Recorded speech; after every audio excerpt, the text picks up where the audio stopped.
The genetics I have read, eugenics. In that, it is not claimed what you are claiming. Well, basically, You know, the subject of genetics only tells us that if brother is married to a sister in evolved human beings, now evolved life, evolved species of life, there is a likelihood of both the sperms dying out in vain without producing issues. That is what genetics tells us. And in another instance, the theory of genetics tells us that, or the study of the laws of genetics reveal that there is a likelihood of two characters, similar characters, multiplying. And if the characters are good, some exceptionally good character would be born. If unfortunately the characters are bad, then that evil can be exaggerated. It can and grow to a very threatening dimension. Now this is also true, but this is not only confined to marriage between cousins, because we know of certain families who have been marrying between them for many centuries now. In Pakistan, in India, there are some places where some Sayyid families have been intermarrying between themselves. And no freaks of nature are ever born. They're all right. Then there is intermarriage, interbreeding of horses in Arab, practiced for at least 1300 years or so. I mean, about 1400 years. Because Hazrat Muhammad Mustafa Sallallahu Alaihi Wasallam instructed the Arabs to go for the inbreed. Certain species should be bred within their own four walls of the species. And the result was the beautiful Arab, which you see today. And all the scholars of the subject say that Hazrat Muhammad Mustafa Sallallahu Alaihi Wasallam has done a very great favor to not only to the horse but to the mankind as such, because the horses of today, all those horses of excellent qualities, are a direct result of that inbreeding of the Arabs, which took place at the behest of Hazrat Muhammad Mustafa Sallallahu Alaihi Wasallam. No horse worth the song of the modern age can be pointed out which does not have an Arab blood in it. All the best thoroughbreds have Arab pedigrees, and that is because of that inbreeding. So some abnormalities are born not only by marrying between yourselves, but by marrying outside as well. So unless you prove that the incidence is much greater in one case than the other, that should not be rejected as such. But when we study these things, even when we study case histories, and there's some congenital disease, the first question they always ask is, are the two parents related?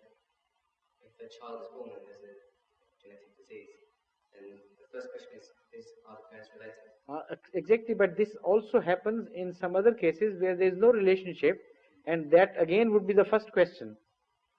For instance, if a diabetic person marries a diabetic woman, there is a great likelihood that at least some children, if not all, would be born diabetic. And some scholars believe that every child would be a diabetic in case both the husband and wife are diabetics. Now they are not related to each other, but they are carrying the genes of that defect.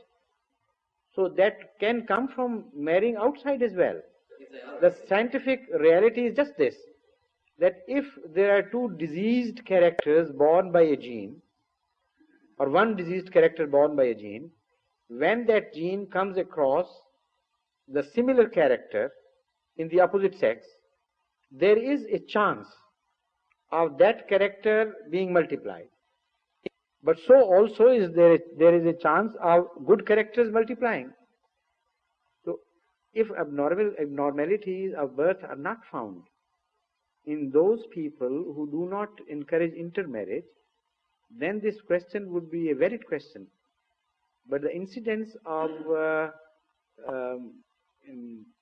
congenital deformed births is at least equal, if not greater, and I tend to believe greater among those people who do not intermarry. But there's on top of that, there's the suggestion that Then again, don't misconstrue permission with an order. The Holy Quran or Islam permits you. It does not order you to marry. Also, it promotes marriage outside, not only one's blood, but also outside one's race. And Islam demolishes all barriers of race and religion in marriage, except for certain exceptions. There are one or few exceptions in case of an idolater, and a Muslim woman cannot be married to an idolater, and the vice versa. So that is different. But races and colors do not play any role in the marriage system of Islam.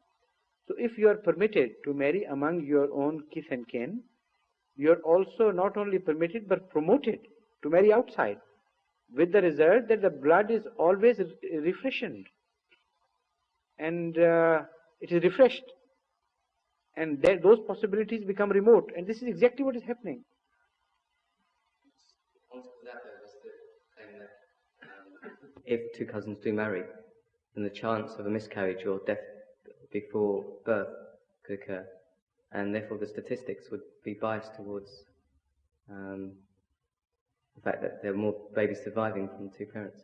No, but I have also seen, because I have been working as a sort of doctor, though my claim to be a physician would not be accepted by allopaths. But as a homeopath, I have had a very long practice of 25 years plus, and sometimes in excess of my daily routine work of the community, I could see about 100 patients a day. And I have come across many such situations where the marriage was not between the cousins, and the result was a deformed baby, or an early death, or a death before delivery. So when their bloods were matched, some IR factor or something, that was discovered, but that was not necessarily because they were cousins, because it so happened that both the bloods carried a certain character in their genes. So these are remote possibilities of accidents which are taking place everywhere, and when Islam permits you to marry within, it does not forbid you to marry outside. And more often than not, you are marrying outside as well, so that the circulation of blood is being refreshed generation after generation.